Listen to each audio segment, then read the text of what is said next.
This is Micah Lee, author of Hacks, Leaks, and Revelations, The Art of Analyzing Hacked and Leaked Data. And you're listening to Firewalls Don't Stop Dragons.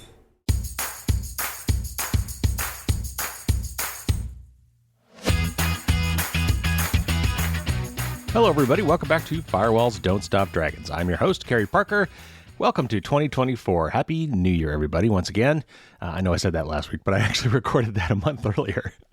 So just real quick, the project to work ahead and basically take December off from my end was fantastic. I'm definitely going to be doing that again next year. I hope you guys enjoyed it, though. I mean, there was some really good stuff in there, I still think. We had a great interview and a good flashback interview and some really good best ofs, including a peek for a lot of you to the bonus podcasts that are private for my patrons only. So you get a little taste of what that's about, too. So I will definitely be doing that again this coming December. That's worked out really well. We do have an interview show for you today, a really good interview. I'm talking to Micah Lee, who's from the Intercept, and he, among other things, as part of his journalistic endeavors, does a lot of data leak analysis. And it's really fascinating, and I think it has a lot to tell us about, what can be gleaned from this information that is basically leaking constantly. Now that we're in the digital era, it's kind of like a sieve. There are cracks in the dike everywhere, and it's very interesting to hear it from his perspective. So we'll get into all that in just a minute. I have a lot of things to tell you. First of all, it is annual listener survey time. This is a big deal for me. I really, really want you to do this. It helps me to help you. It helps me to understand what you like and what you don't like. And it's important to know what you do like, because if, I want to keep doing those things. If all I hear from people is, I wish you would do more of this, or I wish you'd not do that and do this instead. If you're the silent majority that happens to like what I'm already doing, it's important to hear that as well. So because I really want you guys to do this, and I know it's hard to remember, I'm going to incentivize you to do so. I'm going to be giving away 10 free copies of my book. That is hard copies, like dead tree physical versions of my book. All 600 pages, all 200 tips, and I'm going to be shipping them even internationally. Now, I can't promise maybe every single place in the earth, but it should go quite far. I'll give you more details at the end of the show, so stay tuned, but please do participate. You've got 3 or 4 weeks to do so, and I would very, very much appreciate it. Now, something else you could help with if you would like to take the time. Jeff Jokish has put together a best privacy podcast poll or survey. And so if you want to vote for my podcast, or honestly, any other privacy podcast, I want to help all of us reach as many people as possible. So if you're interested in voting for that, including my own, there's a link in the show notes for that as well. Now, that one you need to do soon, because it will end on this Wednesday, January 10th. So next week we'll have a news show, and I've got a ton of really interesting news stories to catch you up on, including the crazy story about the apparently deliberate backdoor in Apple iPhones. It has since been fixed, but it existed for many years. It was used to attack several employees at Kaspersky, and that turned out to be not such a good idea. It's a fascinating story. We'll talk about some of that next week. Also, the wild ride of Beeper Mini. That kind of all came and went over December. And if you don't know what that's about, don't worry about it. We'll talk about it next week. But today we've got a wonderful interview with Micah Lee. So he has written a new book called Hacks, Leaks, and Revelations, The Art of Analyzing Hacked and Leaked Data. And that comes out tomorrow. So I actually have not read it yet, but I've got my copy on the way. And as he has worked many, many years with the Intercept, he has been kind of their primary guy to analyze data leaks. And there's so many of these things now. And it takes a computer to go through a lot of this digital information to try to sort the needles from the haystack and try to make sense of what that data is and try to validate the claims, of the leakers of that data. There's a lot to it. So we're going to get into all that today. It's very, very interesting. A couple things before we get started. As usual, I've got some kind of glossary terms for you that we throw around. We talk about Jabber OTR. You may remember Jabber. I don't know how popular it still is. It was, I think, an open standard instant messaging communication. This is kind of before our current round of messenger apps. And the OTR part was called off the record, and it was for end-to-end encrypted chats, and it was really good. We also talk about AWS, which is Amazon's web services. We talk about SQL, sometimes pronounced SQL, and that is a very popular database language. We talk about JSON, which is JavaScript object notation. I've mentioned that a couple times in the show. It's just a text format for structured data. And real briefly, we talk about DKIM or DKIM, which is Domain Keys Identified Mail. And we discussed this actually with Nick Oles a few months ago when we were talking about email authenticity and spam. Now, one more thing I need to say before we get into this, and this is the mandatory legal notice, is that I cannot stress this enough, I am not a lawyer, neither is Micah. We're going to talk about some legal things in here today, like whistleblowing, and do not take what we say to the bank. If you need to be a whistleblower, if you need to reveal sensitive data and you are worried about the legal ramifications of that, please do not base your decisions based on what we're going to talk about today. We will throw out some opinions on this, but we are not lawyers. And also, just in case it's not obvious, we're both in the United States. So any of the legal stuff we talk about today, if they have a prayer of being correct, would only probably be correct in the United States. All right. So with that as your intro and a couple caveats, let's get to our wonderful interview with Micah Lee.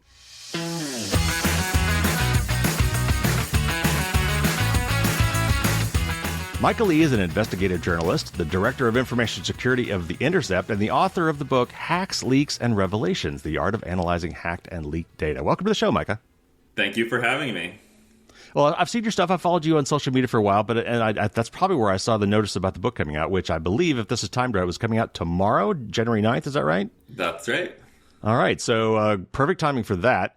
And it looks really interesting. And we've talked about data breaches and a lot of things on this show, but this is a slightly different concept, and I want to dig into some of these details. So this is really great. So why don't you start off by telling us a little bit more about this book and what drove you to write the book? So I have been doing investigative journalism at The Intercept for a long time, for over 10 years now. And I didn't actually come from a journalism background. I came from a programmer, hacker type background.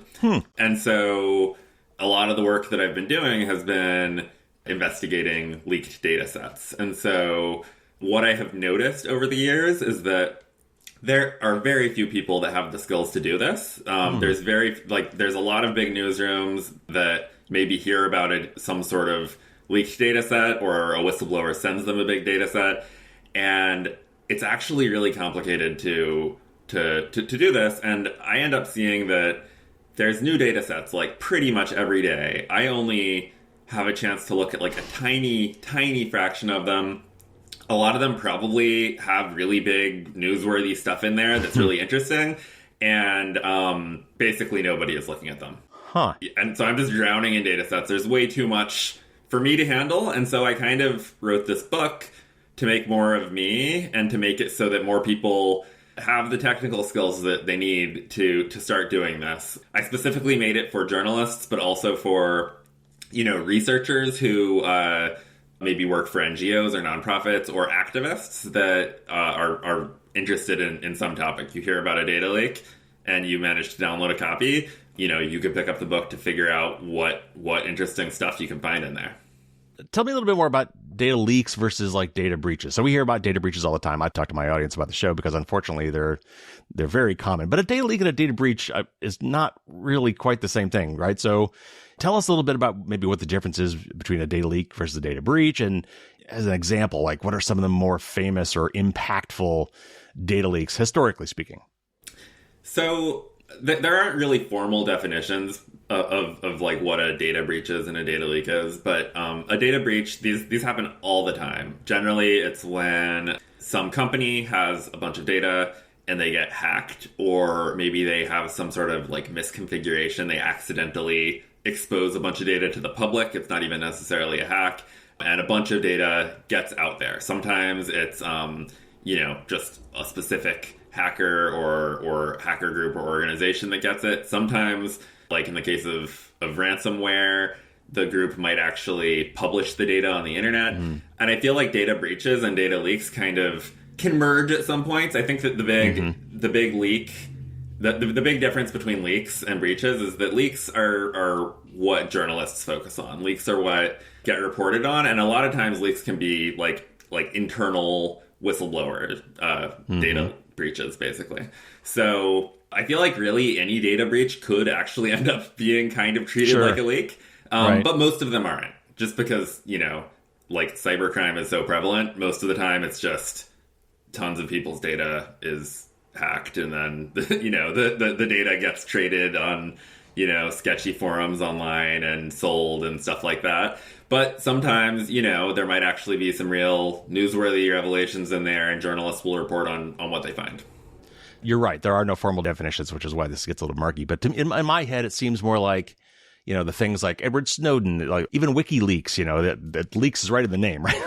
Right. Yeah. So it seems like it's more of a political thing, like where they want this information to be known, maybe to a subset of people as opposed to the general public, but it's more political maybe, or absolutely, or revenge or something like that. I think that when people are trying to make some sort of statement or expose some sort of specific wrongdoing, that's generally what is most interesting to the public, most interesting to journalists and researchers. And so some examples, one that I like to bring up, even though it's a little old, is from 1971, a underground activist group that called itself the Citizens Commission to Investigate the FBI broke into an FBI field office, and they stole a bunch of documents, and then they anonymously leaked them to the media. And they actually never ended up getting caught. Like a few years ago, the remaining people who were part of that group wrote a book about it. But this leak of data is actually what ended up exposing COINTELPRO, which was the secret FBI program to surveil and infiltrate and discredit left-wing political groups. And one of the reasons why I bring that up is because, a lot of the work that I do and a lot of what's covered in the book it's a mix of whistleblowers and hackers. So I could talk more about this later, but basically whistleblowers are like insiders who, feel like they see something terribly wrong and feel compelled to expose it.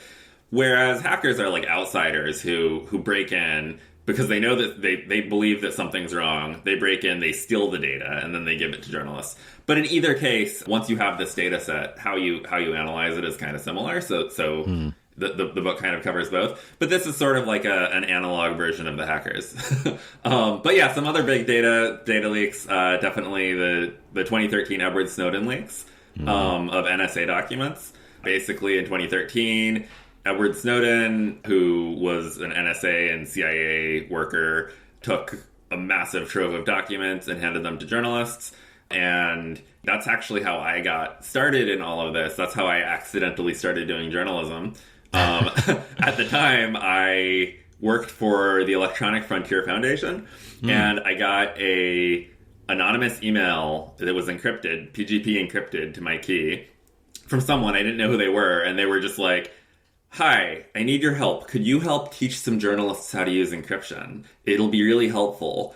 And I had no idea who it was, but this is actually a lot of what I was doing at EFF, was kind of like teaching journalists how to use encryption, talking about HTTPS and things like that. Survival Self-Defense Guide, as I recall. Yeah, surveillance. I helped work on the Surveillance Self-Defense Guide. So I was like, sure. And so I, started teaching Glenn Greenwald how to use PGP and how to use like Pigeon with OTR encrypted chat and stuff. That was the one that stuck. PGP was a bit too hard, but Pigeon and OTR was what worked.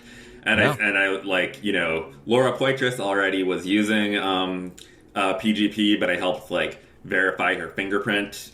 Yeah, it turned out I was talking to Edward Snowden, and so I ended up doing kind of like journalist security for the Edward Snowden leak. And then, after Glenn Greenwald and Laura Poitras and Jeremy Scahill started the Intercept, Laura basically, I remember she was sending me these encrypted Jabber messages with OTR, convincing me to leave EFF and join the Intercept to do security for them. And then once I started working at the Intercept, I kind of accidentally started writing for it as well. So that was kind of how I got started. But yeah, the Edward Snowden leaks I feel like they were really big and they were international news. It was a huge deal that the NSA was pretty much spying on everything on the internet, everything that went over phones completely. And yeah, I feel like there has been very little actual government reform, but the biggest thing that I see has changed from that is the public awareness has made the technology better. Back then, I had to be just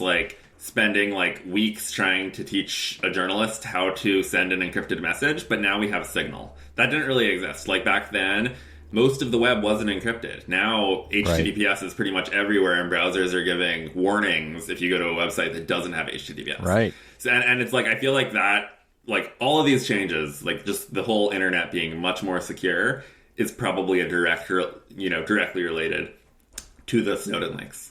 And then one more data set, Blue Leaks was a big one. This was in 2020, in the middle of the Black Lives Matter protests all over the U.S. and around the world.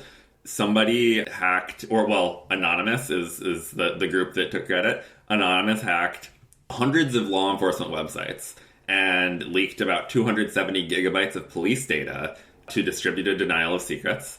And this data basically shows like widespread police misconduct, spying on activists. Most of these groups were law enforcement fusion centers, which are basically collaborations between federal agencies like the FBI and ICE and DHS and stuff, and local police. There was a lot of really interesting stuff in there, and one of the reasons why I bring this up is because my book focuses heavily on Blue Leaks. That's like kind of an example data set. And so if you read it, you download a copy of Blue Leaks, then you start analyzing it, start learning how to like look through it and write code to work with it, and like read the bulk emails that the fusion centers sent out to local cops and things like that. Okay, so what role do data leaks play in modern journalism? As a reporter, it sounds like you're inundated with these things. So how are you most likely to come across such data? Do whistleblowers reach out to you directly because, that's the Intercept? We know these guys will take this stuff. Or do you go around the dark web and say, oh, here's another one, and dig through that? Or are they just released to the public and you go for it that way? Or probably some combination of those? So there's a big combination of them, and it's also like how newsworthy data sets get out there. There's a lot of different ways. So first, I'd say that data leaks are incredibly common, and in fact, that's probably one of the main ways that journalism happens these days. Like think of the leaked Supreme Court opinion about Roe v. Wade, right? I don't know the inner workings of how that worked, but my guess is that was a digital file. My guess is that somebody had like a PDF. They figured out how to, get it off of the Supreme Court network and then send it to a journalist. And that's an example of a data leak. That happens all the time. But yeah, like for me personally, it's a mix of whistleblowers or other sources that aren't necessarily whistleblowers, but just have something interesting, like contacting me directly, or hackers contacting me directly. Or I also follow distributed denial of secrets really closely and look at the data sets that they publish. But in terms of just how data sets get out there, here's a few examples. So right after Russia invaded Ukraine in 2022, a Ukrainian security researcher who is anonymous, I don't know his name, but he's given some interviews before, have been looking into Conti, which is a Russian ransomware group. And he had like kind of infiltrated them and basically leaked a ton of information about this ransomware group, including like their internal chats from a Rocket Chat server that they made, and like internal like training manuals and source code and all sorts of stuff. And what he had done is actually, uploaded them to, I think, like some free file sharing website, and then made a new Twitter account and just tweeted them and got a few people to notice. And then it kind of caught on, and the Conti leaks are actually a little bit discussed in the book. You'll get to look through some Russian ransomware chat logs. But then another one is Parler. So January 6th, 2021, a lot of the Trump supporters were kind of, organizing that on Parler. Let's meet and commit crimes. And also like during the actual day, they were, taking videos and photos, posting them to Parler in real time. A lot of these, they actually included GPS coordinates in the metadata. Sure, right. Yeah. And so what happened is right after January 6th, AWS announced that they were going to deplatform Parler because Parler was refusing to moderate content that incited violence. And they gave them a few days. And a hacktivist basically noticed this and scraped all the videos from Parler. it was like 54 terabytes of videos. It's Wow. way more video, way more disk space than is really feasible for anyone to just individually download. And what's kind of funny, I think, is that they actually downloaded it. So Parler was using an AWS S3 bucket. They copied it from one S3 bucket and uploaded it to another S3 bucket. So while Amazon That's efficient. That's just efficient. Yeah, exactly. But then they ended up using a program called EXIF tool to grab the metadata from each video, and so there's a chapter in the book of like you download all the Parler metadata, and then you figure out which of these videos. It's like over 1 million videos. You write some Python that looks through these million pieces of metadata. You figure out which of these videos were filmed on January 6th and have GPS coordinates in Washington, D.C., and then you can convert them into a format that you could import into Google Earth to map them all. And then you could just click on videos and you could just see it like covered all over the US Capitol. So and that's an example of one that was just like, that was a data leak, but it was a scrape. It was just kind of public. It was just out there. Anyone could have done it. Yeah, now there is American College of Pediatricians. The Southern Poverty Law Center calls it an anti-trans hate group. It's this group that they helped overturn Roe v. Wade and stuff. They left a Google Drive folder just public with 20 gigabytes of data. And so somebody found it somehow, probably someone had emailed a link that included something and someone was clicking around and found it. And then they just downloaded the whole 20 gigs, and now that's, you can download a copy of it from DDoS secrets. And so there's a lot of stuff like that happens, but there's also a lot of hacker groups have Telegram channels where whenever they hack something, they post the data sets to Telegram. Ransomware groups tend to have Tor Onion service websites. Mm-hmm. So if you're following a ransomware group and you find their Onion service, you can go to it. And, you could just download all the stuff that they've hacked, that all the companies that refuse to pay their ransom. Yeah, so there's a mix. There's so much data out there.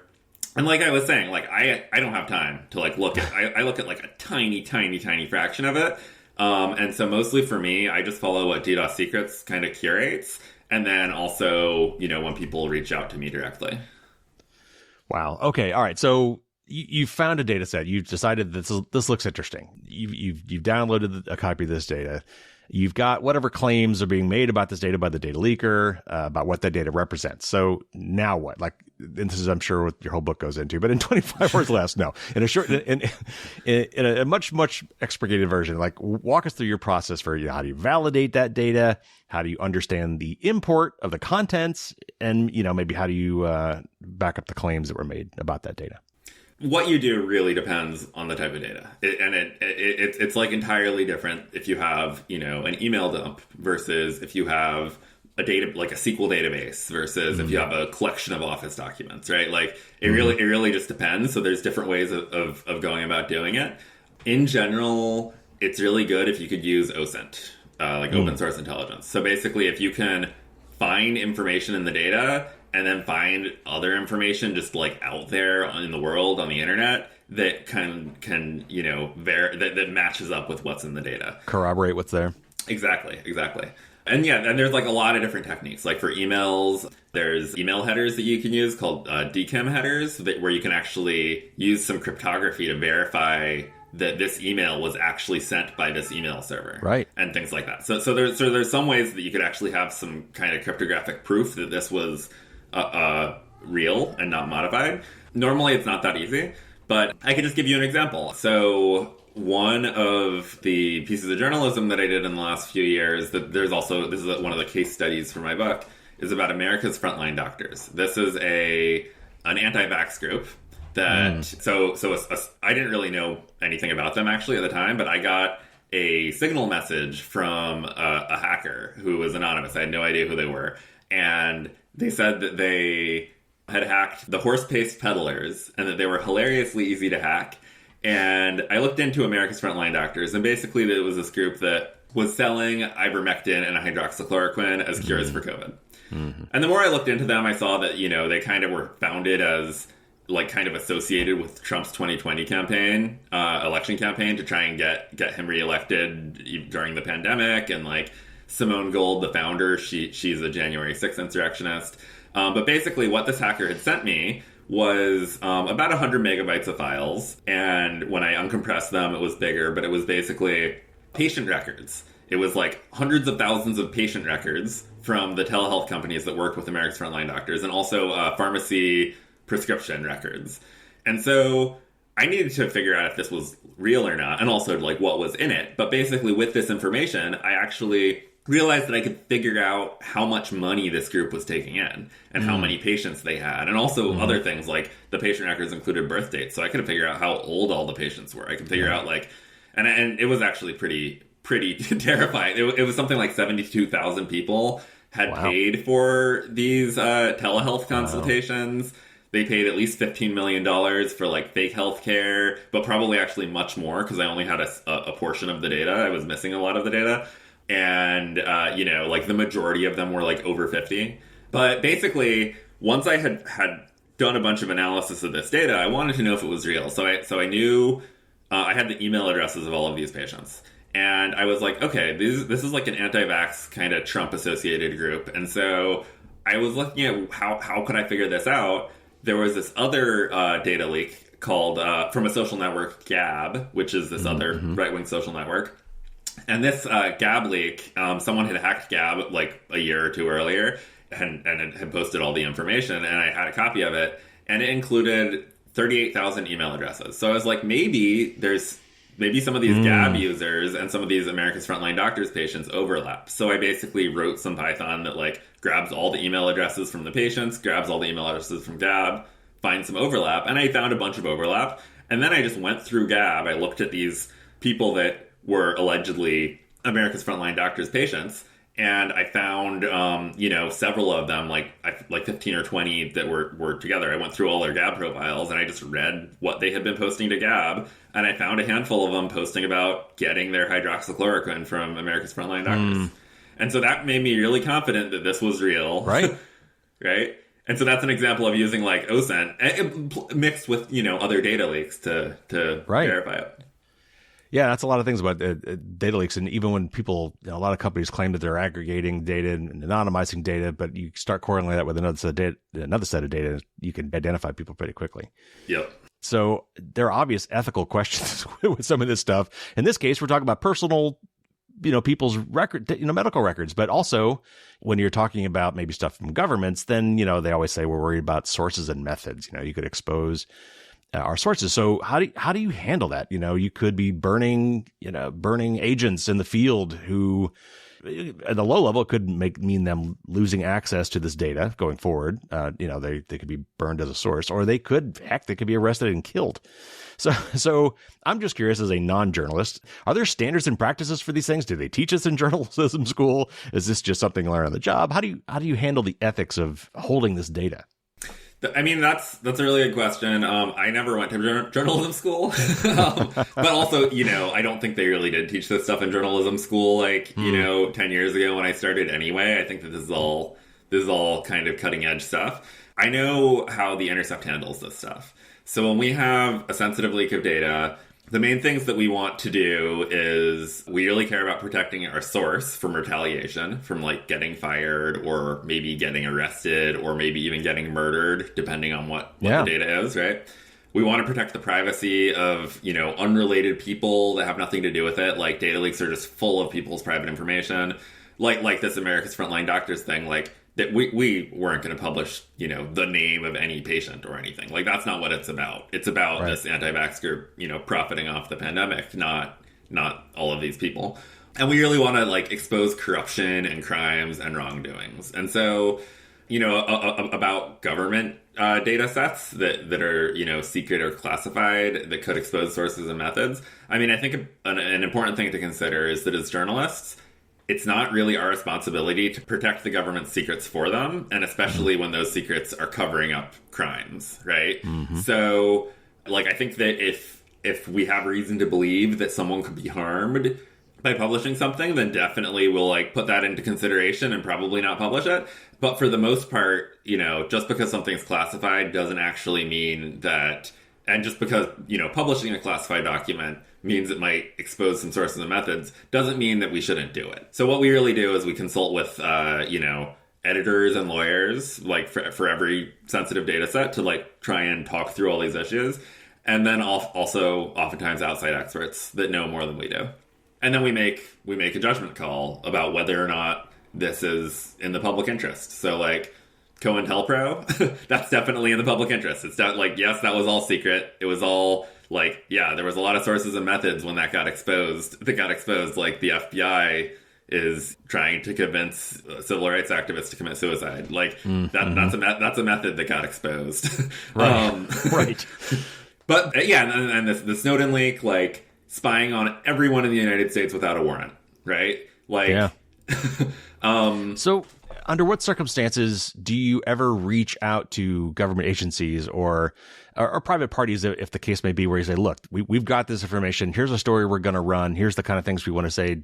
Do you give them any opportunity to say, look, you're journalism, First Amendment, yada, yada, we can't stop you from publishing this, but we really wish you wouldn't do this one thing, and we can't quite tell you why. Was there any of that? I mean, you see that in movies maybe, but does that actually happen? I mean, yeah, so whenever we publish data that's kind of adversarial, like journalism that's adversarial, that like, the government's not going to like, or some company's not going to like, we always reach out to them. We explain what we have. We give them a chance to tell their story, to back it up. And also, we give them a chance to tell them why, the reasons they think we shouldn't publish it. I think that's just that's pretty standard. It depends on the organization. So, like oftentimes it's like we get everything ready and then we give them a chance like 24 hours before we publish. So we give them like a little bit of time, but not enough time to like totally preempt us. There's actually, I don't know, there's a lot of stories of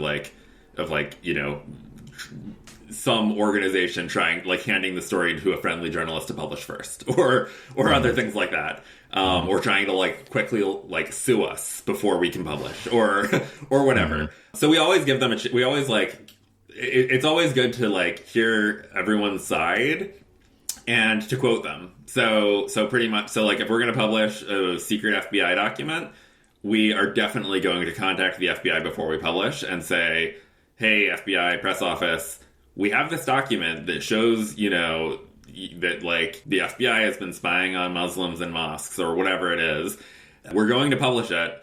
Can you give us a comment? And it's their chance to try and like make them not look as bad, basically. And sometimes they just lie. And if they lie, then we just quote them and explain this is how we know that they're lying. Mm-hmm. But I think that's pretty like a pretty important ethical thing, is to always give the target of your investigation a chance to defend themselves. All right, so let's say I am in a position to blow the whistle on something my employer is doing or whatever. I've got access to some privileged information that I think the public needs to know, that I think might not be legally questionable for me to do so. So, but I've decided to go through it. I've done this. What is your advice, if you could generally advise people who might be in this position? What should I do? I'm the whistleblower here. What should I do, and maybe more importantly, what shouldn't I do? So, I mean, it does really depend on what you're risking. Like in some, like if you are, let's say that you work in the Chinese military and you're gonna leak something that the Communist Party really doesn't like. That's like a totally different situation than like you work for Google and you're gonna like leak something about their newest product, right? So so if you're working for the Russian government or something like that, that taught me a term, or one I hadn't heard a long time, called defenestration. Where people mysteriously fall out windows. Exactly. Yeah. Yeah. And so, yeah, like in some cases you might be risking getting murdered, and you might want to take much, much, much more precautions than in other cases. Right now, when everything is digitized, everything is on computers, everything that you do is under surveillance, like both by your employer and then also just by other companies, by your ISP, by your telecom company, by the tech giants that like host your email and host the search engines and everything else. And all of this data ultimately might end up being available to leak investigators. So I think that something to consider is how many people have access to the data that you're leaking. So it's one thing that if you work for a company that has 10,000 employees and the entire staff gets an email from HR about something and you decide to leak that email, that's like completely different than if you find a document and you are one of 3 people that has access to that document, right? So I think that like that's something that you should really consider. You should also, as much as possible, don't use work devices. So don't use your work computer, don't use your work phone. Mostly, like, this oftentimes isn't totally possible because you, like, have to use your work computer in order to access the thing. You should be aware that, like, you know, everything is logged. Like, every time you load a Google Doc, there is a log in, like, Google, like I have access to Google Admin at my job. I could log in and I can do an audit of a specific document and see a list of everyone that's accessed that document. And so can everybody else that uses Google Docs. And the same is true with, like, pretty much every document management system. And so you should be aware of this. And so just be aware that, like if you're going to leak a document, don't just keep loading it every day, right? Right. And when you do load it, like, a good way of getting the data out is rather than trying to, like, save it to your computer and then, like, email it or upload it somewhere or copy it to a USB disk, take your personal phone that your employer doesn't have anything to do with and take a photo of your screen, right? Like, that isn't always possible when you... and also on your personal phone, make sure that your photos don't upload to the cloud. Take the photo directly inside the Signal app or whatever. This isn't possible if you're trying to actually get, like, a big data set to leak. But yeah, anyway, those are things to consider. It's really hard because everything's under surveillance and you just need to, like, think like a leak investigator. Like, once this is published, what are they going to do? But in the end, like, you should start looking for journalists that you might trust and for news orgs that you might trust on your personal computer. Don't do this on your work computer. And you probably want to use Tor browser while you're doing this. And then you start looking at their tips pages. You see, does this newsroom have a secure drop? Do they have a Signal number that I can send to? And things like this. Or does this individual journalist that I trust their reporting and think they would do a good job with this data, do they publish their Signal number? And then you go from there. All right, so I've snuck my data out in a micro SD chip in my Rubik's Cube. I got it home. You mentioned secure drop. I'm guessing that is a popular way or maybe a best practice way to try to get information to a journalist. A lot of journalists like yourself, I've noticed, have got a secure drop link on your webpage on the Intercept. How do I use that? What is secure drop? So secure drop is software that news organizations use to get to help anonymous sources communicate with them without needing to create an email address or create have a phone number that they give you or whatever. So if you are a source, you want to send something to a news organization and they use secure drop, basically you go to their website and you find the URL for their secure drop, which is a Tor onion service, and then using Tor browser, you load that URL, and so you're anonymously loading it, and you make an account on secure drop. And then you can send messages to the news organization and you could upload documents to the news organization. And it's basically designed to store as little information as possible. Like, the journalists are not going to know who you are if you use secure drop unless you tell them. And everything is encrypted. And so it's a best practice. It's very secure. It's also very cumbersome. Like, you have, like, if the journalist replies to you, you have no way of knowing. You just have to, like, remember to come back later, log in, and reply. It's very cumbersome to use on the journalist side too, but it's also, like, very, very safe. So secure drop is secure drop was first developed by Aaron Swartz. He called it Dead Drop, and it was taken over by Freedom of the Press Foundation, and they renamed it to Secure Drop, and now it's used by major newsrooms all over. But yeah, Secure Drop is a good way of doing things. Sometimes it can be difficult, like if you're sending a lot of data, because it's a Tor onion service. So if you're trying to send someone like 10 gigabytes of data, you're gonna have to have it might just not even really be feasible. You can use secure drop to, like, reach out and start talking, and then figure out a different way to send the 10 gigabytes of data. Right. But yeah, like, I think another tool that's increasingly being used is Signal. And, like, the downside is that you have to have a phone number. You have to share your phone number. Currently. They're trying to fix that, but yes. Yeah, exactly. But Signal is actually, like, you generally get communication happens a lot faster on Signal, which can be really nice. What does it mean to be a quote-unquote whistleblower, like from a legal standpoint? So, employees at any major corporation, almost any job today, you sign up, you're guaranteed to be, as part of your paperwork you're signing when you on day one, is a non-disclosure agreement of some variety, right? You're promising to keep corporate secrets.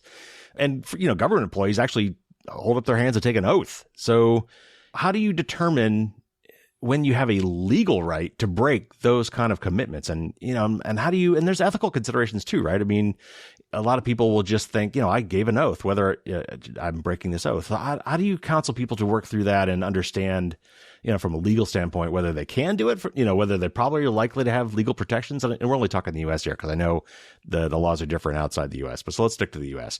But, how do I feel comfortable knowing that, this is what whistleblower laws were written for, I'm in the clear, or whatever?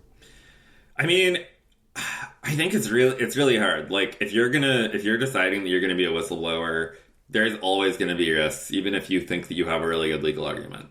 Like, a lot of NSA whistleblower, like Thomas Drake, like the pre-Snowden NSA whistleblowers, they, in my opinion, were undoubtedly whistleblowers. They should have qualified for whistleblower protection. But, if the Justice Department and the NSA it doesn't like you enough, then they're just gonna not really respect that. And in the other case, it's like, so look at the Facebook whistleblower, Frances Hagan. She, I'm sure violated an NDA, but she testified in front of Congress about the stuff that she leaked, right? So it's really hard. Nothing is for sure. I would say consult a lawyer to get to figure out if you think that there might be any sort of whistleblower protections you might qualify for. Well, that was actually my next question. Do organizations like the Intercept and some of these larger journalists organizations, if the first thing I do in Secure Drop is say, I think I could be a whistleblower, can I talk to a lawyer? I mean, are those services, or are those, do you help set people up with people they might talk to figure that out? We normally don't help set people up, but there are groups out there specifically to help whistleblowers. Like, there's the Whispers Network is one of them. There's there are legal resources out there for potential whistleblowers. Which you would provide if they reached out to you. You could say, we don't do this, but talk to these people. Yeah. Like if people are really asking legal questions and stuff, we'll just be like, well, we're not lawyers, but here's some resources maybe. But another thing is that if you're really potentially risking a lot to blow the whistle, anonymity can be your friend. Like if you don't get caught, then you don't really need the whistleblower protections. Right. That's very hard to do, but yes, obviously, but it's very hard to do. Yeah, exactly. Yeah.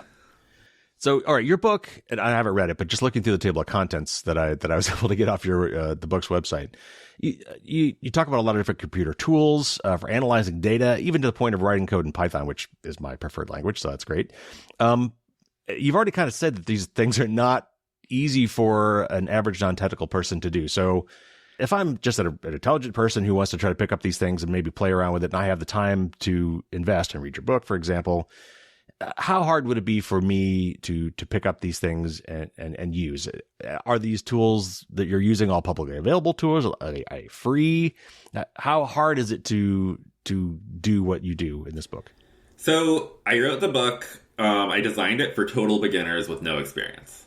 So anyone that is just interested can pick it up. You just need a computer that runs Windows, Mac OS, or Linux, and an internet connection with the ability to download a few hundred gigabytes of data and about a terabyte of disk space. And then I think most importantly is you kind of need a desire to learn, because it does get pretty technical, and you do need to be motivated. But if you're motivated and you find this stuff interesting, then yeah, you can definitely pick it all up. And if you don't have any experience, it might be challenging, but it walks you through step by step. It kind of the book holds your hand the entire way, starting from here's what a terminal is, here's how you could open a terminal, and here's how you could run commands like cd and ls. And then it moves on, and it's there's 2 chapters basically that teach you enough Python to get through the rest of the book. And then the rest of the book, starts teaching you, okay, here's how you use Python to analyze JSON. Here's how you use Python to analyze CSVs. Here's how you use Docker to run a SQL server to import a MySQL dump and then run SQL queries. And the entire thing is step by step. You can follow along, and it's designed for total newbies. Dare I hope that you've got a GitHub page where all this stuff is easily downloadable? Yes, there's a GitHub page. It's github.com/MicahFlee/hacks, leaks, and revelations. Excellent. And also everything in the book is free and open source. So all the technology, none of it costs money. If you have a computer, it's all open source. And yeah, the book kind of goes over using the terminal, Python programming, Docker Aleph, which is this really cool tool that you can use to like index data sets and make them searchable. It teaches you how to work specifically with CSVs and other spreadsheets, with JSON, with SQL databases, with like web scraping, and things like that. Fantastic. So I'm already, the wheels are already turning in my head. I want to play with this myself. Do I need to worry? I mean, some of these things are from onion sites, as you mentioned, which should be anonymous to access and slow. But do I need to be careful if I'm doing this? Am I going to get on an FBI list if I start messing with some of these data leak sets or things like, do you have any warnings or admonitions for people who want to dive into this to be careful of anything? Yeah. So there is some advice on like how to protect yourself from malware that you might find in data sets. So that's one thing to worry about. But a big thing is that in the United States, it's not illegal to have hacked data sets or other leaked data sets. It's not illegal for any, like if you can find it on the internet, you didn't break the law when you downloaded it, you're allowed to have it. And so that's why it's not illegal for me to have a bunch of classified documents from the Snowden leak. I could have them. That's perfectly legal. It's definitely illegal for Snowden to take those documents and leak them. And it's the same. It's not illegal for me to have a bunch of patient records that someone sent me over Signal. It is illegal for someone to hack into America's Frontline Doctors and steal them. So, and to be clear, you don't have to be like a card-carrying journalist. I mean, this is anybody. This is anybody. Yeah. Okay. Yeah. So there's a handful of data sets that you download as part of the book, but a big one is Blue Leaks. I don't think there's anything that's actually classified, but there's a lot of like unclassified law enforcement sensitive documents in there. But you've got a bunch of like, FBI documents that are distributed to police and stuff like that. And yeah, it's totally fine. You're not breaking any laws to download a copy of it. When there are a few places where there's like, warning, this is going to show a URL, but don't actually load this URL because that might be crossing the line. But for the most part, you should be completely safe, and it warns you at any point where you want to be. I'm curious, have corporations and governments responded to the threat of data leaks with technology of their own? For example, in spy movies, they would give slightly different data to different people in the company to see if they leak, some detail that wasn't really important, but if the detail's a little different for every group of people you tell it, you can kind of tell where that leak came from. I can almost picture some sort of, blockchain-based chain of custody system, for example. Are companies aware of these leaks? Are they actually taking active countermeasures to try to maybe not, it's hard to prevent the leaks necessarily. We've talked about some of that technology, but maybe to figure out who did the leak should the data come out. And then, kind of from your book, do you ever worry about, by publishing your tools and techniques for what you do you ever worry that gives them ideas on how to do those things to prevent the leaks or to catch leakers? So in terms of like watermarking different documents in different ways and giving them to different people, there's a lot of research actually on what's possible. And it ends up being that like, there's just so many ways that it's possible that this could happen that there's really no way to fully defend against it. Like there's differences in kerning, like the spacing between letters could differentiate documents. Or there could be documents that are exactly the same except one has a typo. And then one has a different typo, right? And so there's like a lot of different ways that this could happen. There's research into this, but there's actually very little evidence that it's actually in use in practice. Oh, really? So it's like who knows? It's possible that it is. I mean, if you just imagine, your typical work day where you're sitting there like editing documents or emailing them back and forth, imagine how much extra like work it would be to make a zillion different versions of them, Right. But it definitely is possible. And the book actually does go into ways that journalists can mitigate these. And so the main way is don't actually publish the original document. Instead, make a recreation of it and publish your recreation of it. Or like retype the document and just publish the text in it. Or, if you want to be even safest, don't even type the text in it. Just describe the information in it. And it's a trade-off. It's like the less, if you publish the original raw document, that's kind of the most transparent. That gives the reader the most information, but it also is the most risky. And, if you just like describe some revelation that you found, that's the least transparent, but also the organization that's doing the leak investigation, they might not even know what document you're referencing. It makes it way harder for them to catch the leaker. So there's that. In terms of, am I worried that the book will actually make it easier for leakers to get caught? I'm not really, because this book isn't actually teaching you how to leak. This is more like, once you have a bunch of data, here's how you analyze it. So the leaking has already happened at that point. Okay. Yeah. Sure. So I don't know if your book goes into this, because I haven't seen it yet, it hasn't been published yet, but do you, I don't know if you cover like AI tools like ChatGPT, because ChatGPT is really good at ingesting like a lot of data, like let's say a lot of documents, and then generating summaries of that data for you, like really shockingly, creepily good summaries of that data. But you can also have it ingested a bunch of data, then you can ask it questions about that data. Is this something that you are looking into? Is this something you've used? How might this affect your analysis of a data set? Yeah, I mean, ChatGPT can be very impressive. And I actually even recently, like I have the paid version of ChatGPT, so I can actually like upload images to it and upload files and stuff. And I had sent it a screenshot of like a Russian legal document, and I asked it to summarize it in English, and it totally worked well. It was great. So the biggest problem with using ChatGPT for this stuff is that means you have to share your data set with OpenAI. So if you have sensitive data, it's just not an option. And also it's like, maybe at some point there will be tools that make it easier, but like it's not really the easiest to have it like sit there and read through 1,000 documents and then tell you, I don't know, like what's newsworthy in them, you know?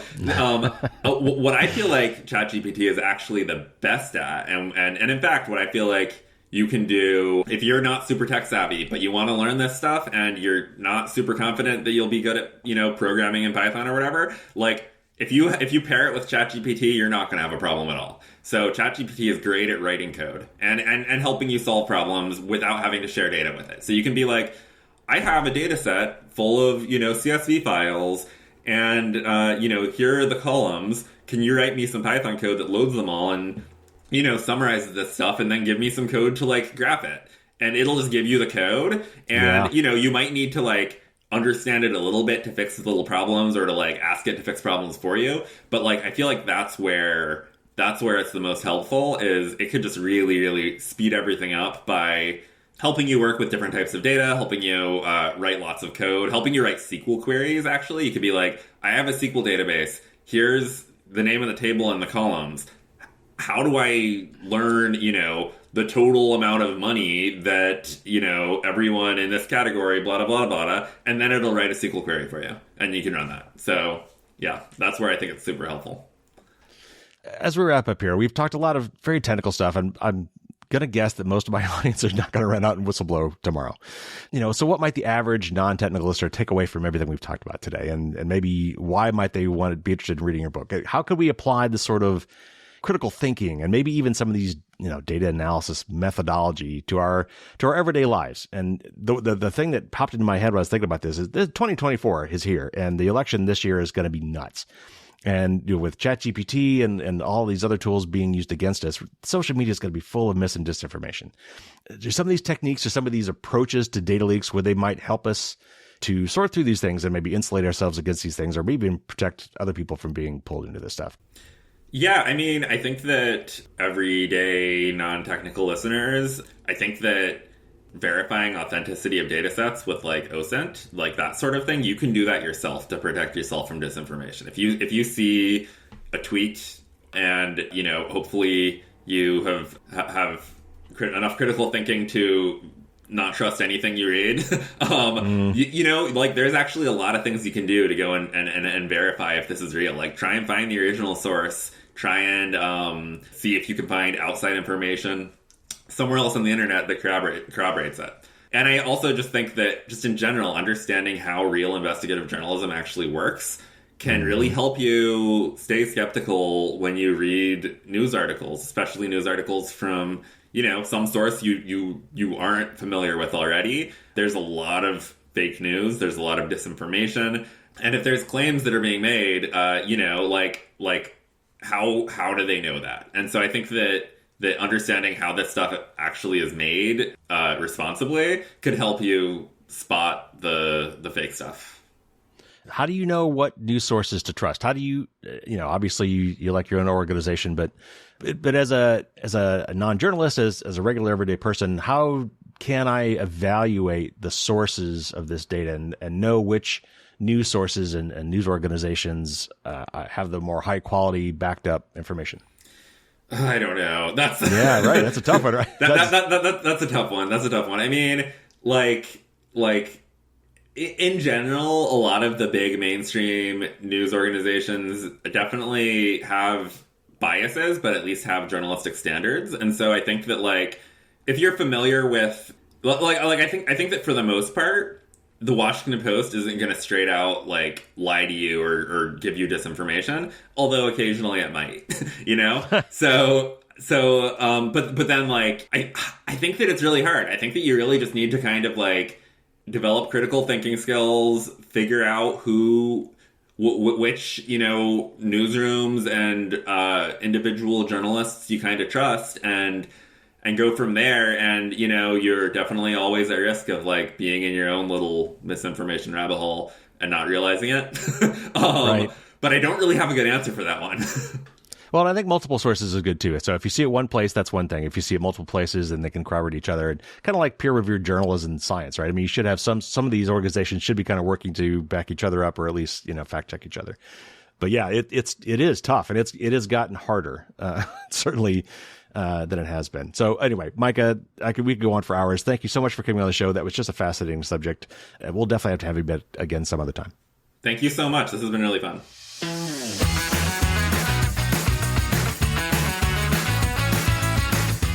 That was a really interesting conversation. We talk a lot about data breaches, but we don't really talk about data leaks from a journalistic standpoint. A lot of the data that comes up in news stories and these blockbuster news stories you see came from data leaks. Somebody, either a whistleblower or maybe some corporation or even a government entity, accidentally dropped some data on a Amazon Web Service bucket somewhere and forgot to lock it up, and somebody found it. There's lots of ways, and apparently it's happening daily. So again, we are not lawyers. Please, if you are thinking about being a whistleblower or anything legally related to leaking sensitive data, hopefully to a qualified and responsible journalist, please do not take anything that we said today as absolute legal truth, certainly if you're outside the U.S. If you need that sort of information, we talked about it in the show. You can use tools like SecureDrop to start communications, very secure and hopefully anonymous communications with somebody. Then if you need legal help, they may be able to point you somewhere. And we talked about at least one option in this podcast. Now, on the day we recorded this, which I usually don't do them this close to when we release the thing, but because the book was coming out tomorrow, Micah's book is dropping tomorrow, we wanted to kind of get this out right beforehand. So I actually just interviewed Micah last Thursday. And the day we were doing the interview, Elon Musk apparently suspended Micah's Twitter account. Now, I can still see it. I think what happened is he's suspended from posting, and I've read that maybe that's only going to last 7 days, so it may not be permanent, but nevertheless, because Micah has reported and tweeted about Elon Musk apparently didn't like that, and so he shut down some pretty prominent journalist accounts, including Micah's, last Thursday. I need to get an update on that and see what happened, but hopefully it's not permanent. Now, as we were doing this interview, I actually kind of got excited. Like the wheels in my head were starting to turn. I've actually written a lot of tools in the past that parse through a lot of text data. As a software engineer, because I wanted tools that would help me take all of our log files and configuration files and all this information we were getting from the field about devices, I wanted to be able to quickly sort through that. And so I actually have written several log parsing tools that do the kind of things that I think Mike has been doing. I'll find out when I read his book. But I can actually see myself doing some of this stuff myself, so I'm very interested in reading the book. Mike had talked about CoIntel Pro and mentioned a movie. I tried to look it up. I think the movie is just called 1971, the documentary. And the book about that, the only one I could find was one called The Burglary, or The Discovery of J. Edgar Hoover's Secret FBI by Betty Medsger, Medsger. There are links to that in the show notes if you are interested.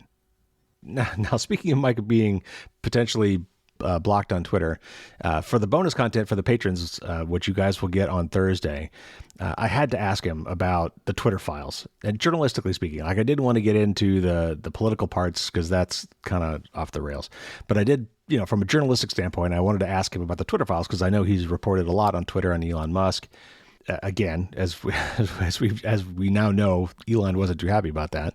And also because Micah actually has seen Edward Snowden's documents.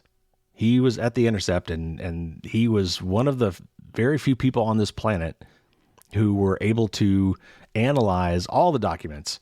I had to ask him a little bit more about that too. So for my patrons, you will be getting that bonus interview stuff on Thursday.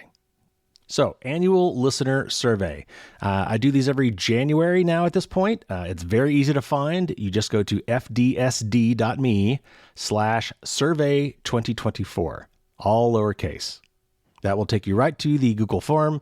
And yes, I know it's a Google form. I apologize. I have tried very hard to find something that is, as feature rich and affordable for doing surveys. And I can't find anything better at this point. If you know something better, let me know. But I mean, I've tried JotForm. It's very limiting in the free version. And I've tried a few others. They just don't come anywhere close to what I can do with the Google form.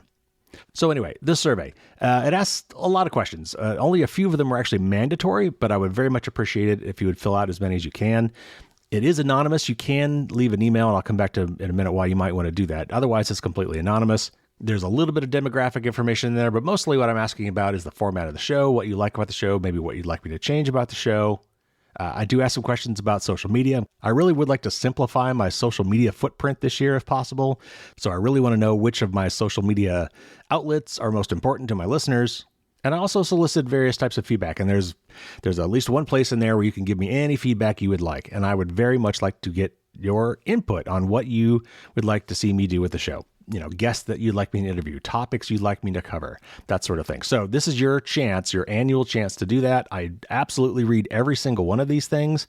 So I would very much appreciate you doing it. And to that end, I would like to incentivize you to do that by giving away 10 free copies, like paperback copies of my book, to 10 random respondents. Now, thanks to my publisher, who has been extremely supportive and understanding, we will be able to ship these just about anywhere, including internationally. So I really encourage everybody to respond. We're going to do this for at least 3 weeks, maybe 4. So I'm kind of targeting probably the first show in February to announce the winners. And the only real requirement to win is that you do your best to fill out everything. Like you can't just go and put blah, blah, blah, or leave everything blank and hope to win. If you're going to win, I'm not going to look at all of them this way, but for the 10 that I pick, I'm going to pick 10 that actually gave me the real effort of trying to give me some feedback.